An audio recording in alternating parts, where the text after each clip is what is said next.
Terima kasih Bu, Ibu telah memberikan waktu kepada saya. Baik Bu, mohon izin Bu. Sedikit Bu, di sini saya ingin melakukan sesi wawancara dengan Ibu terkait mengenai tugas saya Bu, yaitu yang berhubungan dengan pengambilan keputusan Bu. Tugas saya sebagai apa Bapak sekarang? Sebagai guru penggerak Bu. Oh, sebagai guru Iya. penggerak. Angkatan berapa sekarang? Angkatan 11 saya. Angkatan 11 ya Pak ya. Iya. Udah modul ke berapa ini Pak? Modul ketiga Bu. 3? Iya Bu, 3.1 Bu. Oh, 3.1. Iya Bu. Terakhir titik 3 berapa? 3.3 kalau saya. 3.3 belum selesai lah ya. Iya. Nah, semangat terus. Siap, terima kasih atas pengertian. Baik, mohon izin Bu, sebelum saya melakukan sesi wawancara dengan Ibu, saya sedikit memberikan sedikit kutipan Bu kan. Saya mohon izin kepada Bu, minta penjelasan dari Ibu menurut Ibu lah Bu. Sebelum saya melakukan sesi wawancara di sini Bu kan, selama pengambilan keputusan ini Bu, ada yang namanya dilema etika dan rujukan moral Bu. Menurut sepengetahuan Ibu Bu, mohon izin Bu, saya minta pendapat Ibu mengenai dilema etika dan rujukan moral. Pengambilan keputusan, dilema etika Dan rujukan dan moral. rujukan moral. Iya. Kalau dilema etika itu Pak Muhammad, itu situasi yang sulit. Yang sulit Bu, dilema etika. Kenapa saya bilang situasi yang sulit? Di situ kita diperhadapkan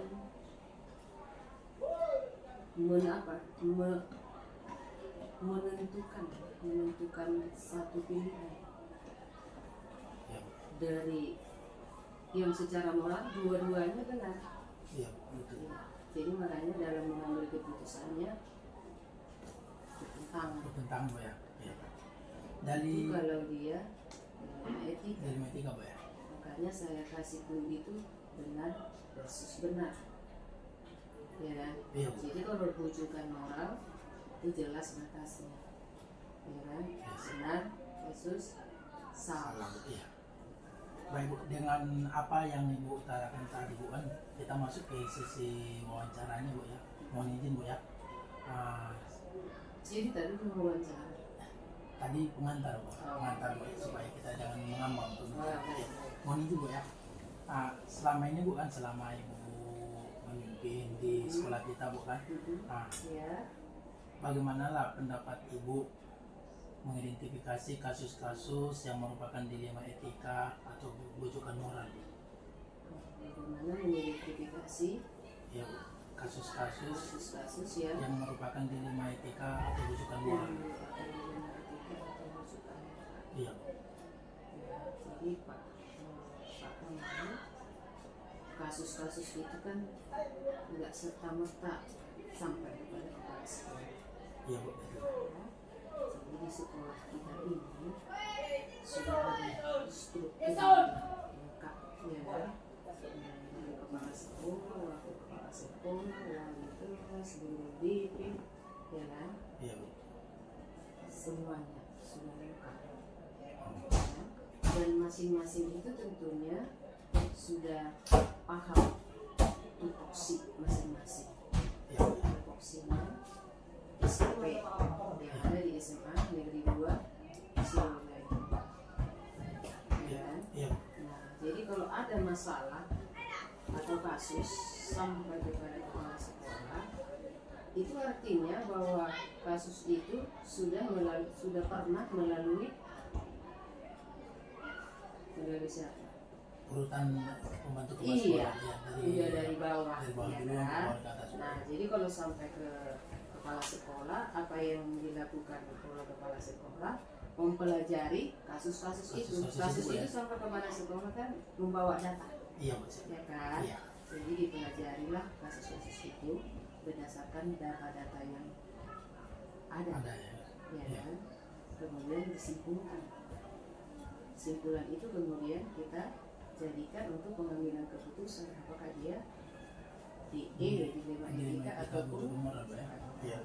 Baik Bu, tadi kan Ibu bilang Bu kan, kalau kasus itu kan nggak langsung sampai ke kepala sekolah, Iya. ada urutannya Bu kan, dengan prosedurnya ada prosedurnya Bu. di jenjangnya masing-masing. Iya. Dengan yang apa yang Bu utarakan Bu tadi Bu kan, nah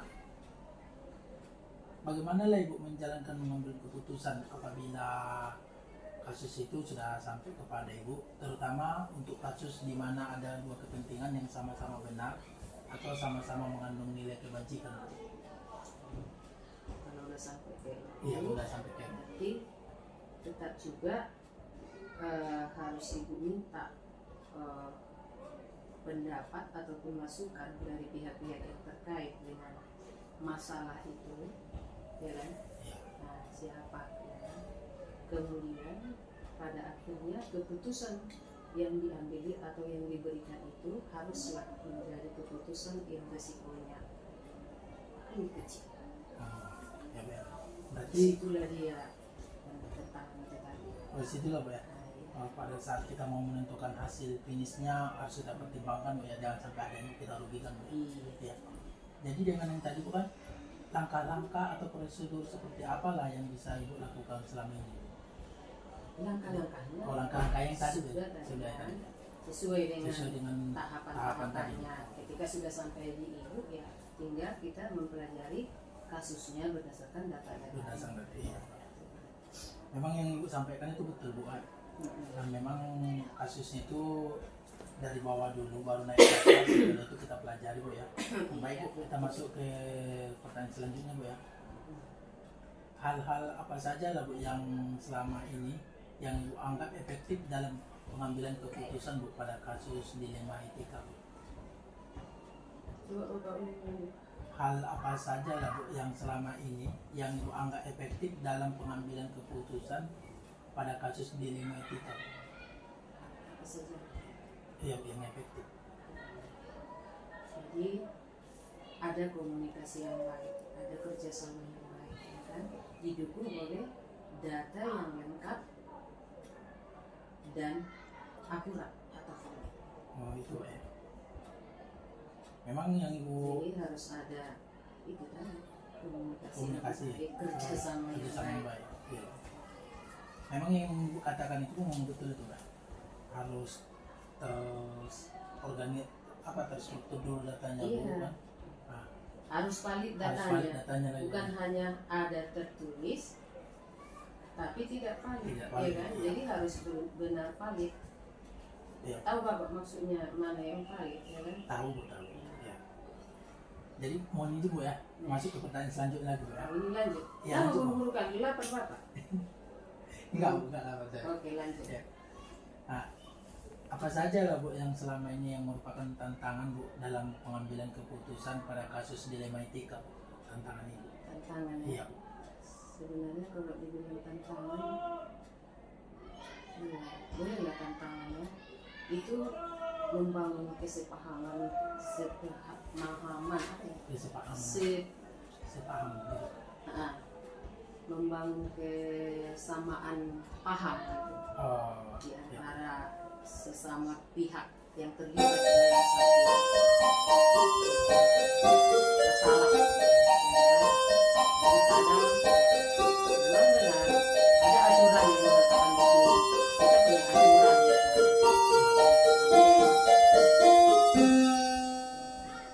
Itu dia, susah kita kadang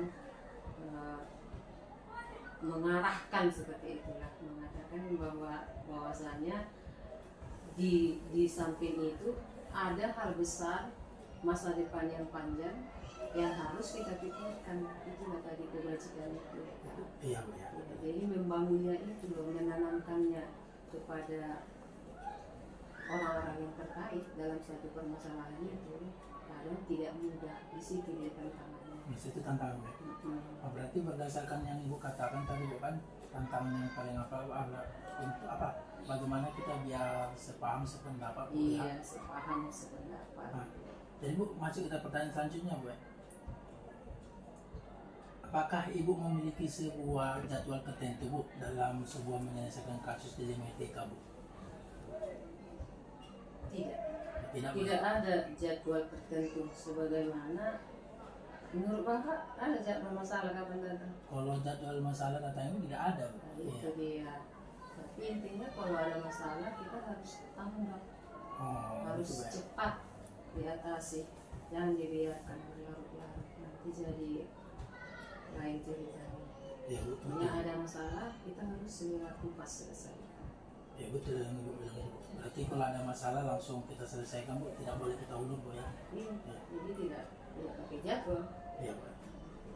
Jadi menurut Ibu Bu, adakah seseorang atau faktor-faktor yang selama ini mempermudah atau membantu Ibu dalam mengambil keputusan dalam kasus dilema etika?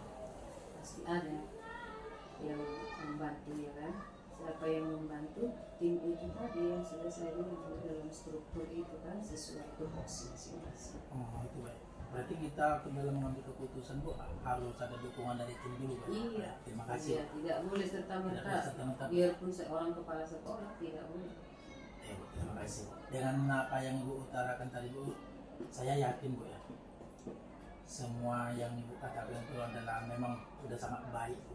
Nah, dari semua hal yang Ibu telah sampaikan Bu, pembelajaran apalah yang dapat Ibu petik dari pengalaman Ibu dalam mengambil keputusan dilema etika?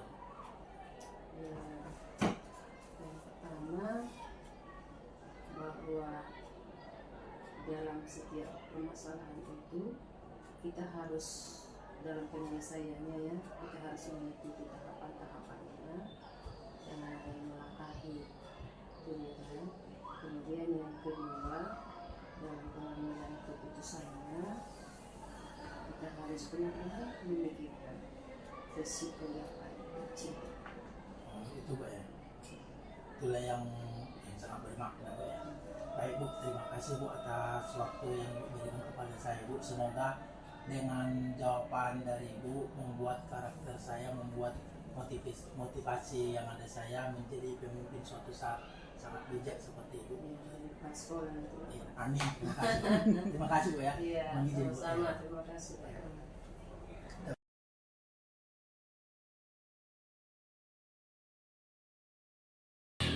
Terima kasih Bu atas waktu Ibu yang sudah Ibu sediakan sama saya yang berluang kepada saya terkait pada hari ini kita melakukan yang namanya sesi wawancara ya.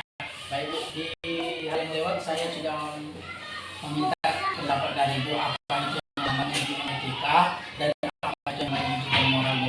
Jadi pada hari ini Bu saya akan melakukan sesi wawancara dengan Ibu terkait kasus yang ada di sekolah ini Bu.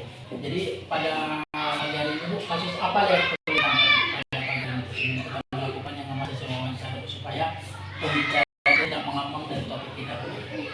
Baik, apa saya akan menjawab kasus seperti yang Bapak tanyakan tadi itu. Kalau menurut saya kasusnya adanya siswa yang tidak mampu membayar uang sekolah itu juga merupakan contoh nyata dari apa dunia di dalam dunia pendidikan. Masih ada siswa yang belum mampu membayar sekolah. Itu kasusnya Bu. Iya.